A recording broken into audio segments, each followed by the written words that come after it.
about Paz's tapes. Yeah. Why do you think she'd leave him behind? And that diary? Whatever it was, her commitment was wavering. That much is clear. So she was leaving clues to help us. No way to know for sure. And the ocean's not giving her back. November 4th, 1974. At the outskirts of Barranquilla, Colombia. Contact with Big Boss successful. Zadornov posed as my professor, but Big Boss took one look and knew he was KGB. However, he does not seem to suspect me. To him, I am just a peace-loving student, and another victim of the CIA. We asked him to drive the CIA out of Costa Rica. To him, this means betraying his country. His forces are smaller than anticipated. They drift from place to place with nowhere to call home. That provided us an opportunity, so we seized it. Zadornov offered them a plant off the Costa Rican coast to use as a base. As expected, Miller jumped at the chance. Although initially reluctant, Big Boss came around when Zadornov played him the tape. All because the voice on it sounded like his mentor, the boss. Naked Snake, the man who once saved the world from the brink of nuclear war. Awarded the title of Big Boss for his service. He later became a mercenary, abandoning both his title and his country. To him, that honor was steeped in the blood of the boss, the mentor he was forced to eliminate. Exceptionally charismatic, he possesses unparalleled combat and intelligence-gathering abilities. His only discernible weakness is her. This operation hinges on how effectively we can exploit that. Kazuhira Miller is Big Boss's lieutenant. Half Japanese, half American. He once served in Japan's self-defense force. Though he and Snake first met as enemies, they discovered a common bond and together built their private army, with Miller directing business and administrative affairs. He comes off as shallow, but his true intent is hard to read. I must be careful. All that is clear is his infatuation with Big Boss. With East and West fighting over its control, Central America is now the most contested region on Earth. CIA Central American Station Chief Coldman has developed Peace Walker, a fully AI-automated, fail-deadly nuclear launch system with which he aims to reignite the Cold War. Snake's new objective in Costa Rica is to prevent that. Zadornov's, or should I say, the KGB's plan is to play the two sides against each other, turning the entire region red. Not one of the three parties realize they're all just pawns in Cypher's hands. Cypher watches all. Mother Base has developed rapidly since being established in the Caribbean Sea. They recruit more personnel daily, and already their mercenary services are turning a profit. Big Boss's leadership and charisma, and Miller's business acumen drive this impressive growth. Furthermore, joining forces with a faction of the FSLN has expanded their power even more. They have even commenced their own weapons development program. All is proceeding according to Cypher's will. I could not be more pleased. Snake's pursuit of Peace Walker led him to an AI modeled after the boss's thought patterns. It was incomplete, but, somewhat ironically, making contact with Snake was the necessary finishing touch. Meanwhile, the scientist behind Peace Walker's locomotive control, Huey, defected to Snake's army. His presence has greatly accelerated weapons development at Mother Base. I failed to anticipate Coldman's madness, but nuclear war was averted. However, this was only after the boss AI on board Peace Walker sank itself to the bottom of the lake, in what could be likened to suicide. The boss laid down her gun, choosing to sing for peace instead, and Snake, himself a gun, parted ways with her. In doing so, he reclaimed the title he once abandoned. He is Big Boss. Zadornov has been detained. Since this leaves my cover identity without a guardian, the Mother Base staff has taken me in. I am now better placed than ever to monitor their internal affairs. Everything continues to unfold according to plan. The developer of the boss AI, Dr. Strangelove, has also come to Mother Base.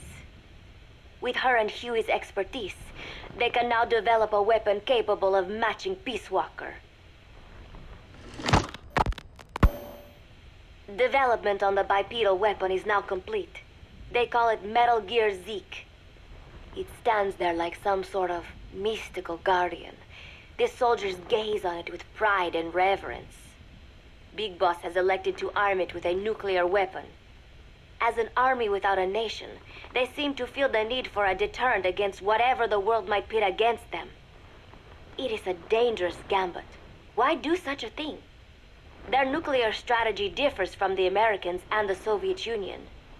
The superpowers deter attack by revealing their nuclear arsenals to one another. Snake and his men know that if they were to go public with this, the whole world would unite against them. Business would dry up overnight. So they do not plan on revealing the nuke until necessary. This ace-in-the-hole approach is their idea of a nuclear strategy. Wielding a deterrent, all the while unable to reveal its existence. I wonder if Snake sees how vulnerable this makes them. Yes. Hijack Zeke? Yes, I did indicate that to be our leverage. But I cannot imagine his agreeing to that now.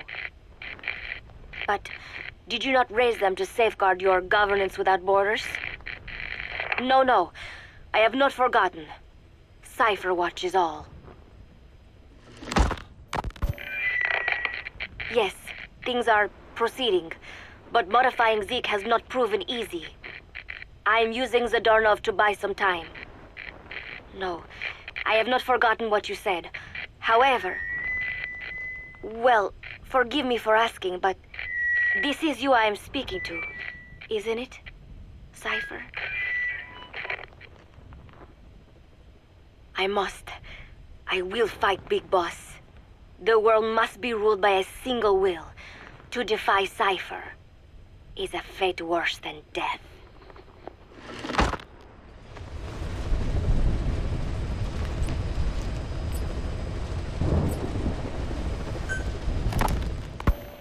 As of today, I will be living here at Mother Base. Now my real trial begins. Zadornov was paying my room, board, and tuition, but he has since been captured. I told the man that with no more money from the KGB, I could no longer afford school. He bought my story, and when I said I would be willing to work, he took pity on me and let me stay. For some reason, Miller really pled my case. That was helpful, but the man is still a fool. His men are no better.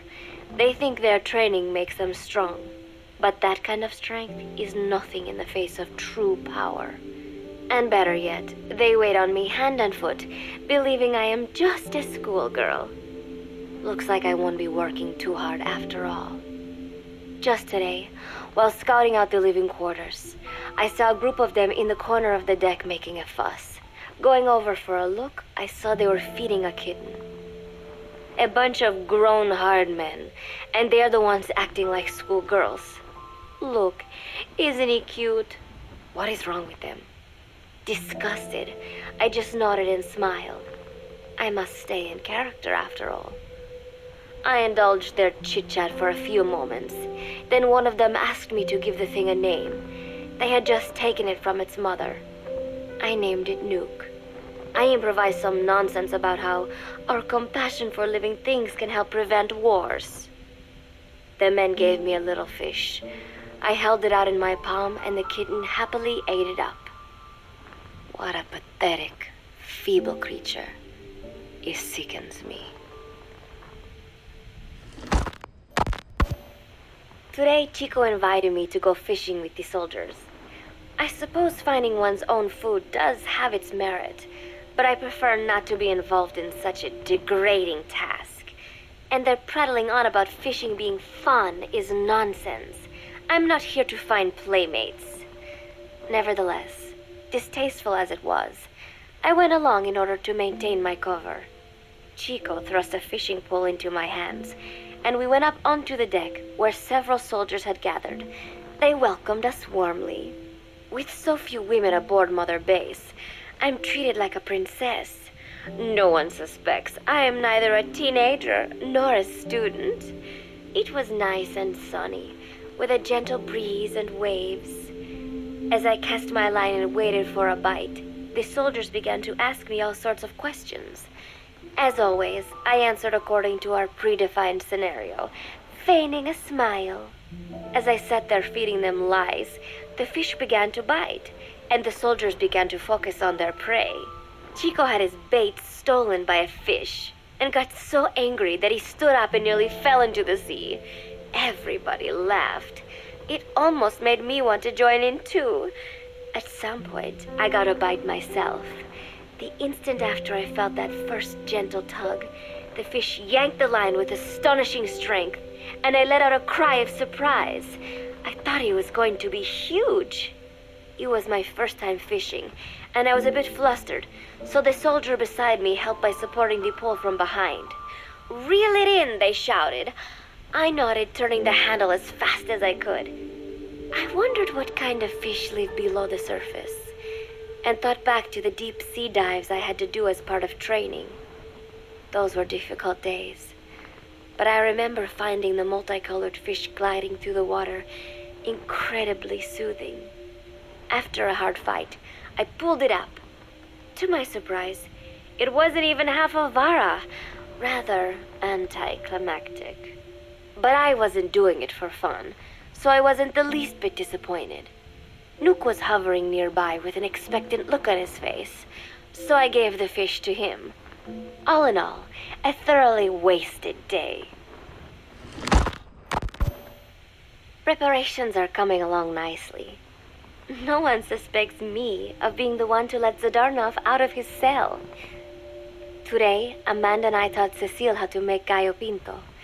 It is a simple home-cooked dish consisting of black frijoles mixed with arroz. It is well known throughout Central America, not just in Costa Rica, so it is no surprise that a Nica like Amanda would be good at making it. But I was raised in the States from a very young age, and could hardly even remember my mother's gallo pinto. Having to make chit-chat with that clueless bird lover and the so-called revolutionary was excruciating. And, clueless or not, I wanted to be especially careful around Cecile, the one who actually recorded that tape. Thankfully, Miller and his men seemed to believe I mistook the tape I found for one my friend made. In any case, one can never be too careful. Anyway, the three of us minced garlic and herbs, then cooked them in a pot with frijoles we'd soaked overnight. While waiting for them to cook, we sautéed onions and arroz in a frying pan. Cecile worked the frying pan according to Amanda's directions, but seemed a bit glum. She does have a knack for cooking, though. She is French, after all. We added water to the pan and watched the arroz begin to steam. While we waited, Amanda shared memories of her mother with us. They had been separated because of Simosa, but the taste of her mother's cooking was still fresh in her mind. When the frijoles were ready, we drained the water, stir-frying them with the rest of the vegetables. Quite a complicated process for home cooking. Nonetheless, it kept them occupied. The longer we sat and talked, the greater the chance of my arousing their suspicions. With women, it is not enough to just bat your eyelashes and giggle. It takes a lot of effort to divert attention. When the arroz was done cooking, we folded it into the frijoles and added salsa, stirring the mixture as it simmered. At this point, for some reason, the conversation turned to romance. Why does it have to be that way whenever women get together and chat? Cecile fancies herself to be well-versed in such matters, and gave Amanda all sorts of advice. It was harmless enough, until, to my irritation, she began pestering me whether there was anybody I liked. Not right now, I said, trying to dodge the question. But she pressed on. It's Snake, isn't it? I gritted my teeth and played it coy. Maybe. Cecile nodded and giggled. He is pretty sexy, isn't he? What a ditz!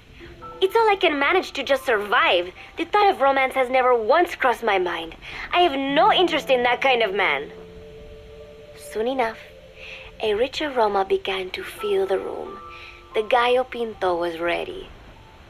New came over and rubbed up against our legs, looking for a handout. Unfortunately, it was not the kind of food a cat would like. We let a few of the soldiers have a bite, and then headed off to the mess hall. The home-cooked flavor we'd achieved was a big hit with the men of MSF. Not that we are trying to impress them or anything. Even I could manage a dish like that. Snake enjoyed it too. Let me make this absolutely clear. I have no interest in that man. Football, or soccer as it is known in the States, is extremely popular here. It has not caught on yet in the US, but it has legions of rabid fans all across Latin America. These fans can get so rowdy that it is commonly believed El Salvador and Honduras went to war in 1969 over scuffles in a soccer match. In reality, tensions between the two countries were already high. The match was merely one of the sparks that set them off. But these people are so passionate about this sport that the story seems plausible. Predictably, many of the soldiers here are fans. They have apparently divided themselves into Costa Rican and Nicaraguan teams and started playing each other. To play, you need a ball and 2 goals.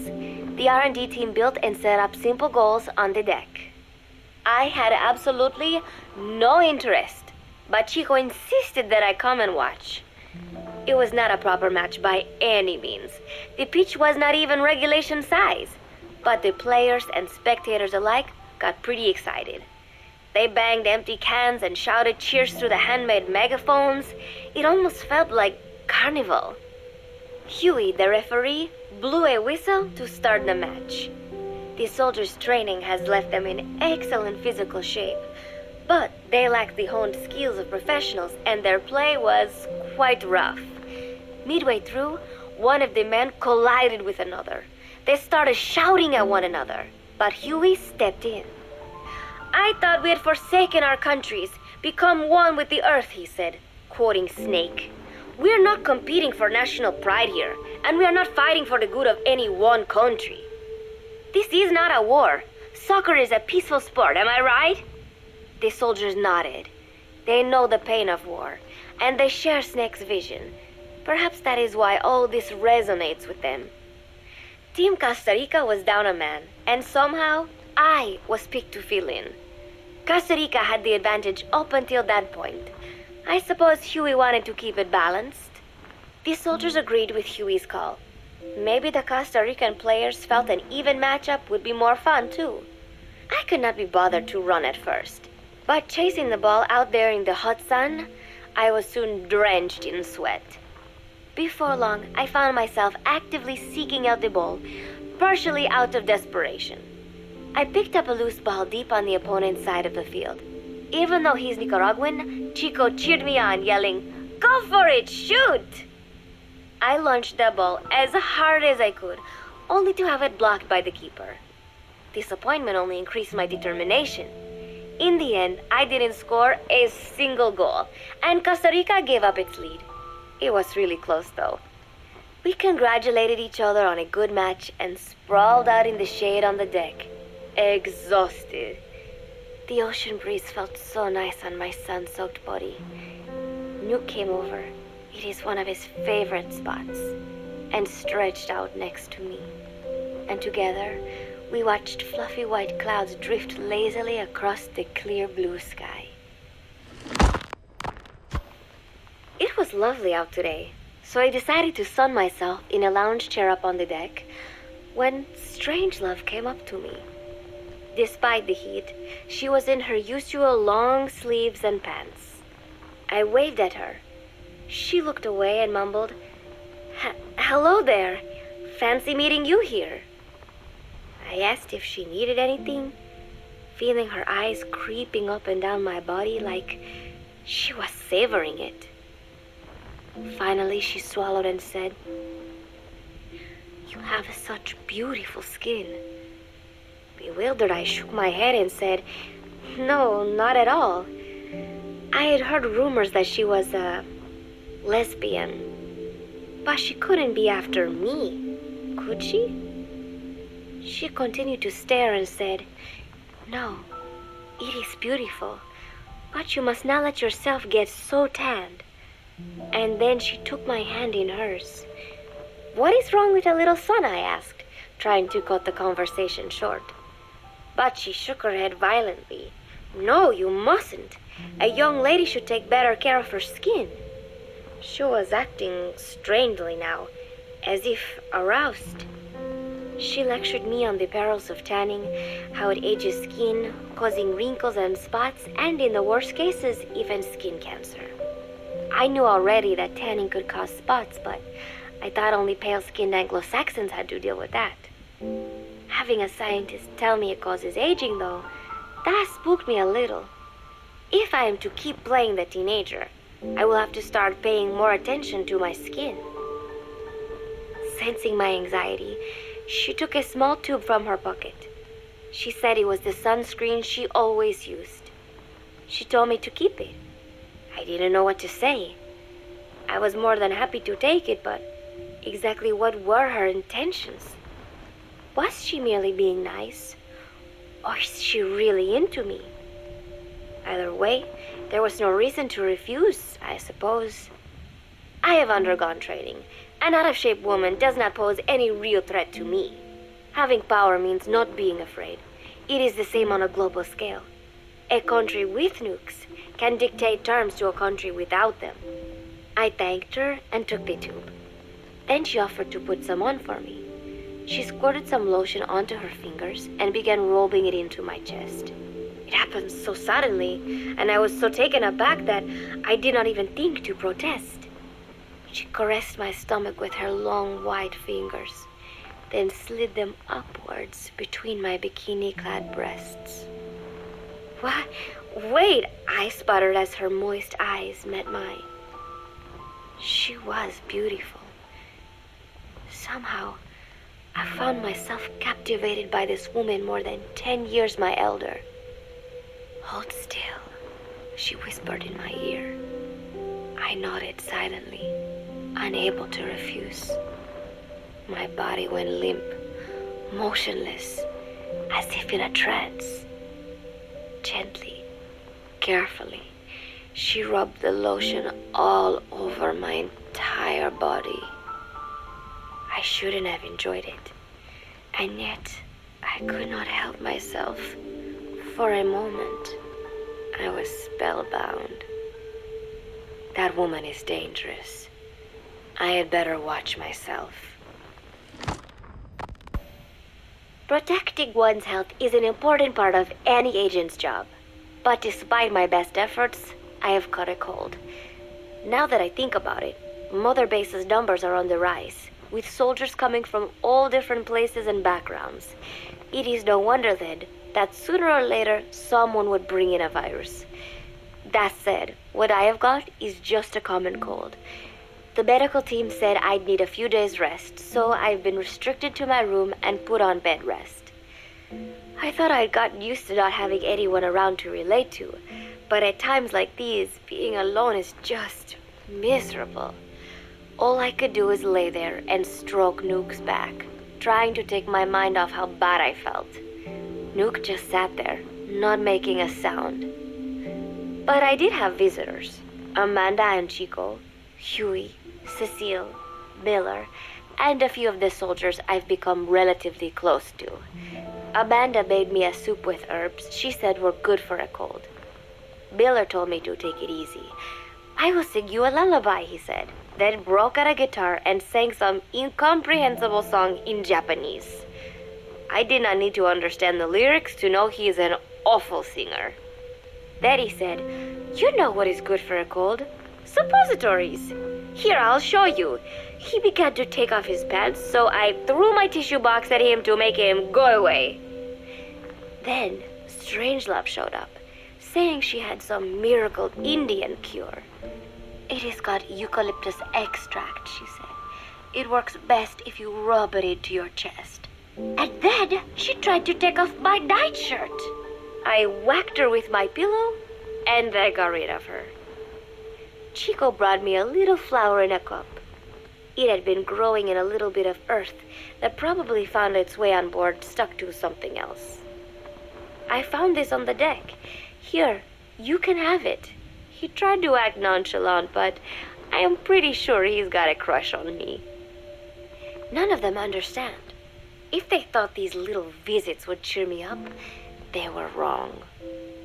Tonight, Snake himself came to my room. Like the rest, he believes I am just a schoolgirl and treats me as such. Why did you abandon your country? I asked him. Why create the MSF? Of course, I knew the answers already, but I wanted to hear it from him. As I had imagined, he was not exactly forthcoming. All he would say is that his country abandoned him because all he could do was fight, and that is why he needed the MSF, because that is all he is any good for. Then he said, fighting is the only thing I understand, but that does not mean I have got a grudge against those who believe in peace. I am not one of them, and I do not believe in peace. Conflict is in man's nature. We fight our enemies in order to survive.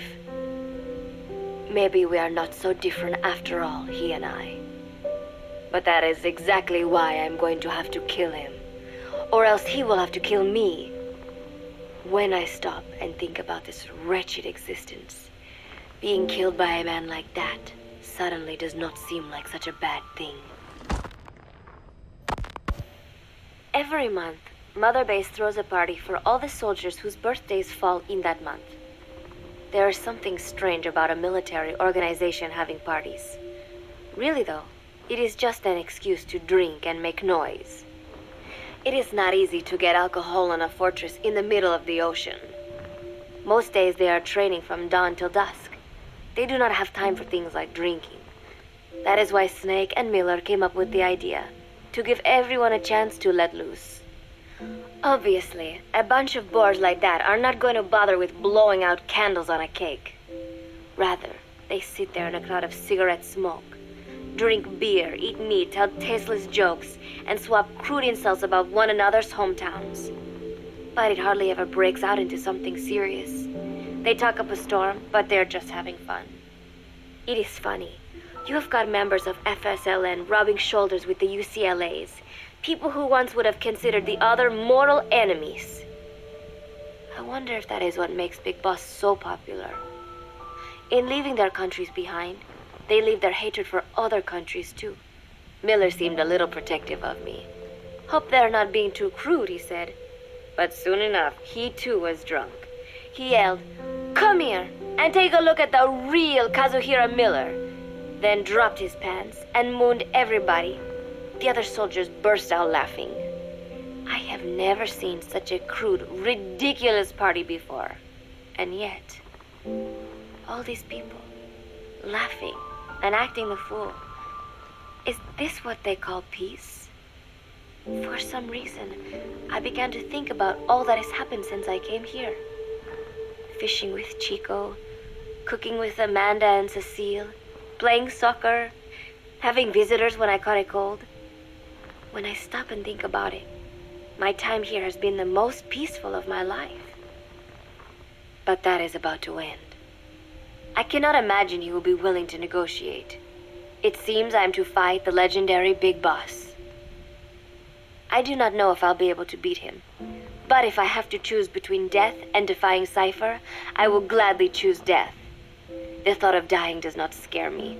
But if I disobey my orders, the fear and despair awaiting me will be far worse than anything I can imagine. It was Cypher who took me in as an orphan, gave me food and a place to live. His orders may have been unreasonable, but I will never repay my debt entirely. It seems I have no choice. I must fight this man. I must fight Snake. Do you know Miller? Snake's right-hand man, apparently has got at least one serious weakness. He is an insatiable womanizer. He does not bother me, most likely because he considers teenagers off limits. But he has hit on every single one of the few female soldiers here at Mother Base. They ought to be telling him where to stick it, but end up falling for it so easily. I think some of it stems from the fact that he is actually not that bad looking. Anyway, today, that nasty habit got him in trouble. He and Snake got into one of their rare fights, and I was there to see it. They burst out of the showers, completely naked, trading punches. I am no child. The sight of a naked man does not make me blush, but this was something else. "Maybe this'll teach you," Snake yelled as he slammed his fists into Miller's chest. I heard later that apparently he'd been two-timing someone, and that same someone had gone to Snake with her troubles. As I see it, it is her own fault for letting herself be deceived like that. If she is too dumb to see through Miller's lies, then she got what she deserved. But this was not the first time it had happened, or the second, and Snake read Miller the riot act. Miller argued back, and what began as a shouting match turned into a fist fight. "You son of a bitch," Miller yelled as he swung. "Not bad," said Snake, smiling, "but not good enough." And then he was back on the offensive. They had already been at it pretty hard in the showers, and their bodies were covered with bruises. Both of these men had been trained for war, their bodies deadly weapons. They were each bleeding from a dozen places. All this from a fist fight. Even so, it was far less gruesome than if they had given it their all. It was obvious that one of them would be dead were they fighting for real. Miller took another swing, yelling, "Try this then!"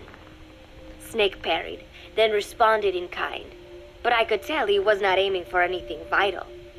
"You are one tough bastard, boss," Miller muttered. A smile crept across his face as he caught his breath. And then they went right on fighting. Blood and sweat flew off their glistening bodies.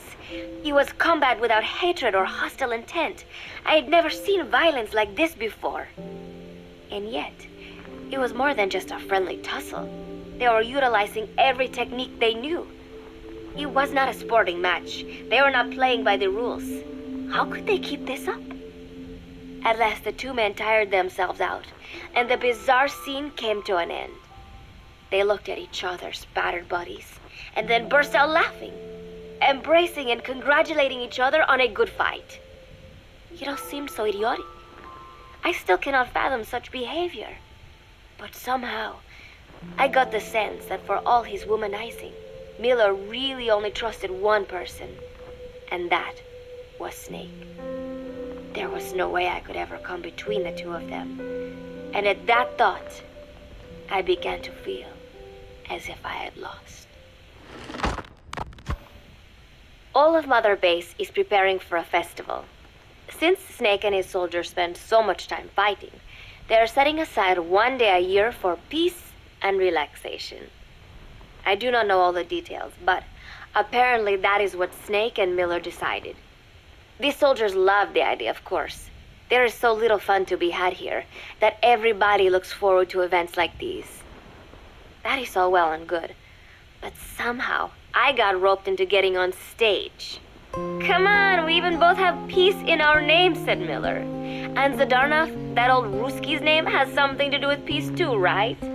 Hey, as long as we are having a day of peace, we ought to get an act together. The Three-Piece Band." I thought he was joking.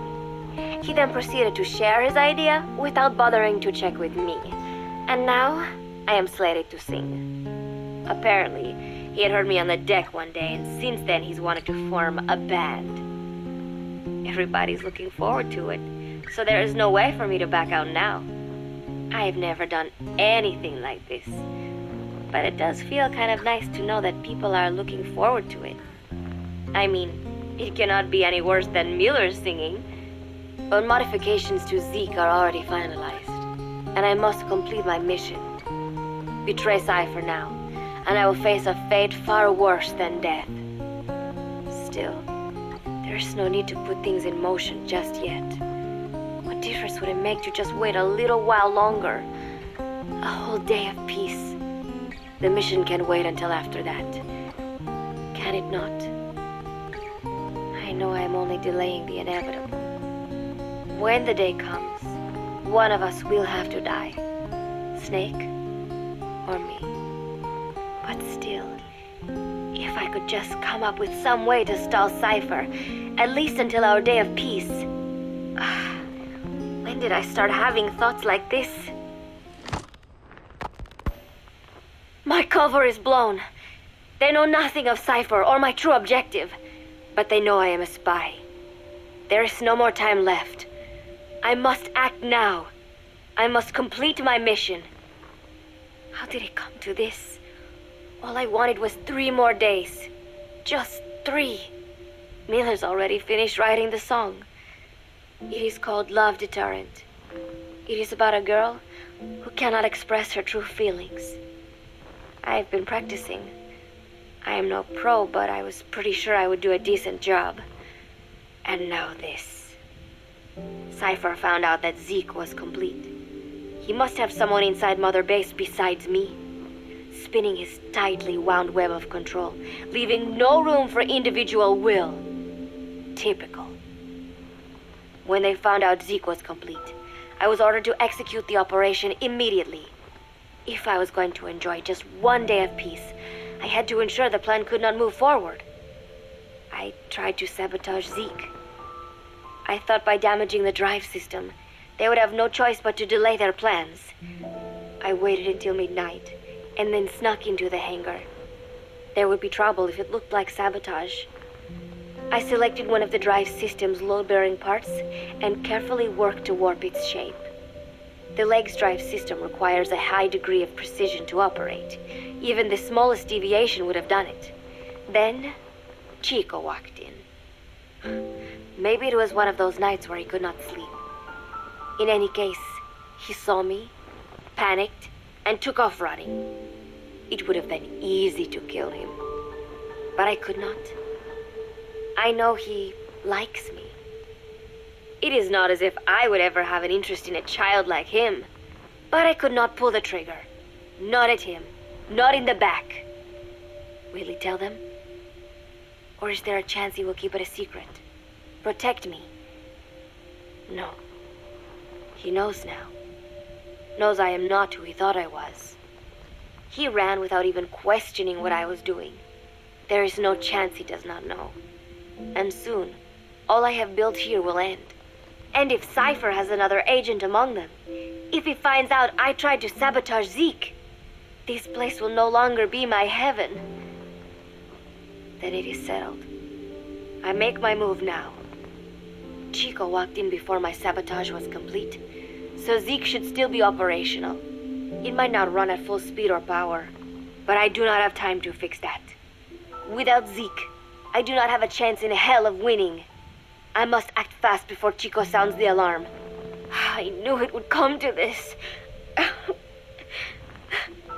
I just did not think it would be so soon. It is time, Zeke. Metal Gear Zeke. Activate.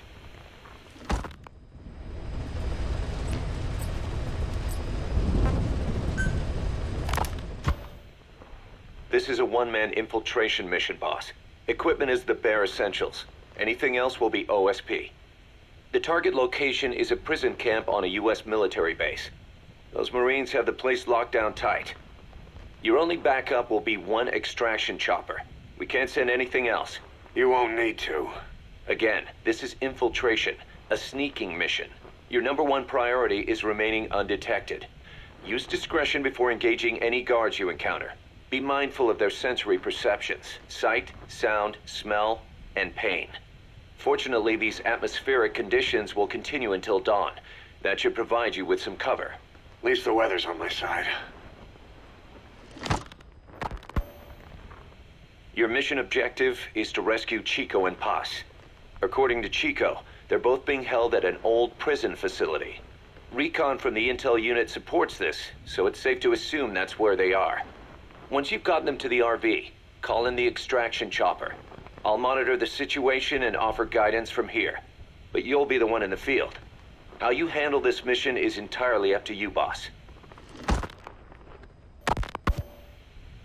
Snake, Yesterday, we received official communication from the IAEA. It says, it has come to our attention that your organization recently purchased nuclear fuel from Uzbekistan authorities. We request permission to inspect your facilities. What a load of bullshit. Yeah, they're after Metal Gear Zeke's nuclear warhead.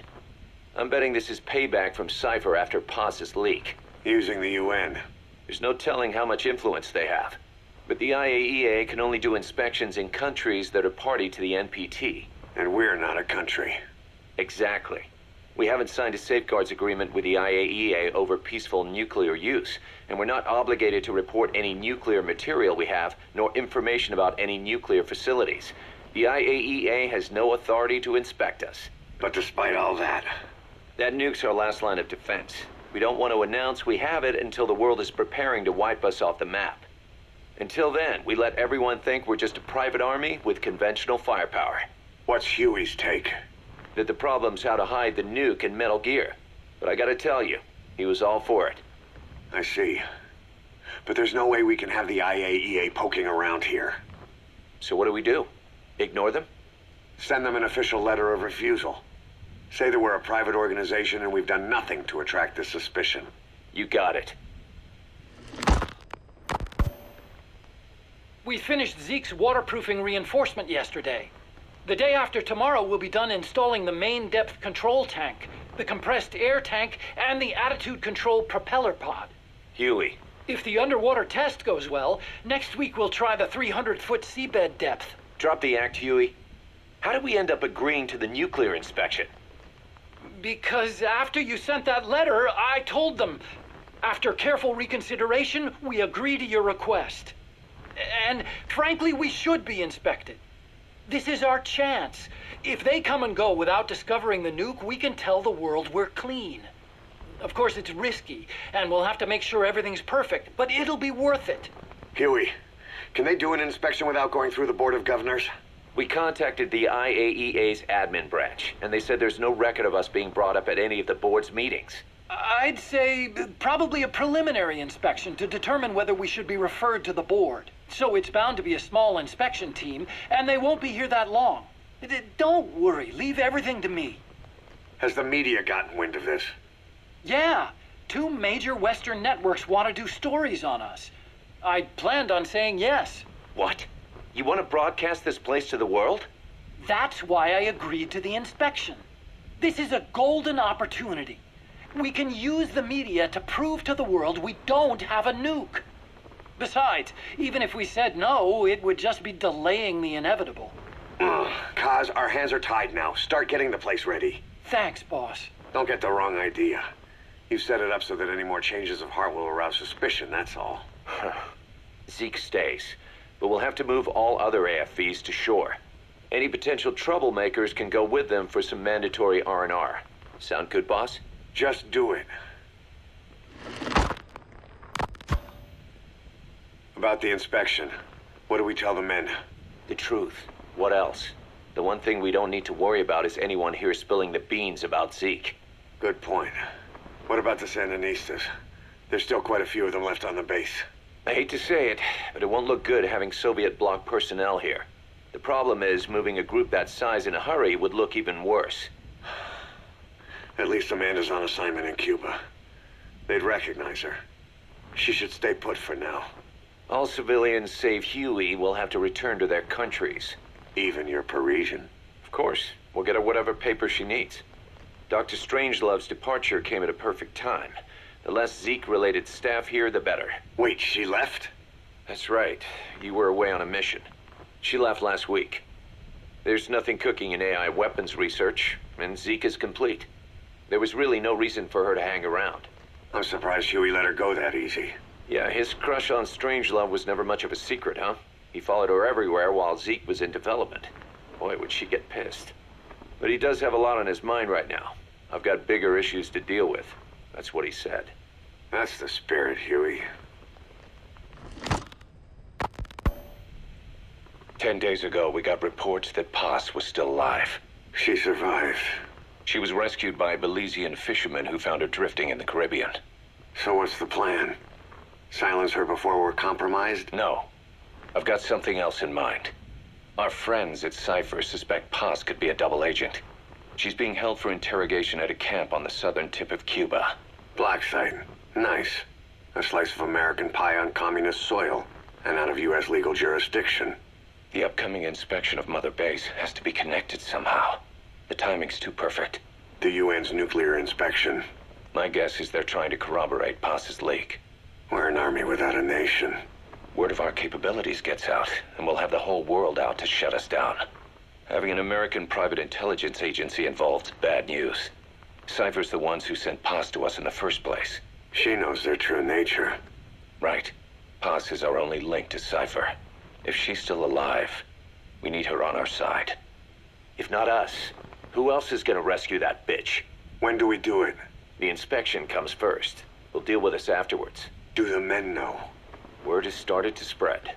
The information came from Cuba through Amanda. One of the base personnel used to belong to El Frente. I'll tell everyone we don't concern ourselves with the survival of enemy spies. We need them focused on the inspection. And if we get her back here and she isn't cooperative, there's still plenty of room for her in the ocean. Works for me. What about Chico? He had a chance to stop Paz from hijacking Zeke and he blew it. He's carried that guilt ever since. Kid really did care about her. Chico, it's hard to say how he'll react. Have Amanda call him out to Cuba. He shouldn't be here right now. Good idea.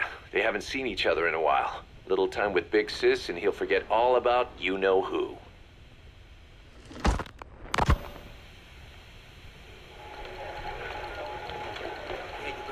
What? Still no sign of Chico? What's going on? It's Amanda in Cuba. Our resupply package arrived, but Chico wasn't with it. Relax, Amanda. I'm sure he's just exploring Havana or something. First time in the big city. Could have gotten carried away. Cos, wait. The boat Chico was on, did it stop anywhere before it got to Havana? Yeah, it had to refuel at Santiago de Cuba. You don't think... Oh, shit. You gotta be kidding me. He does this now? It's 60 miles from Santiago to the prison camp. Chico used to cross the mountains with the older Sandinistas like it was nothing. He'll make that in 3 days. Still, even if he does find his way there... You know how reckless he can be. Chico thinks we've abandoned Paz. That's why he's doing this. We'll start by having the intel detachment in Cuba look for him. We can't let him be captured. There's some cages to the east of a big building. East an old grassy facility. That's where we are. Help me, Snake. It's a setup. We have no choice. Yeah, if Chico talks, he could blow the nuke cover up. We can't hold off until the inspection's over. When can we be ready?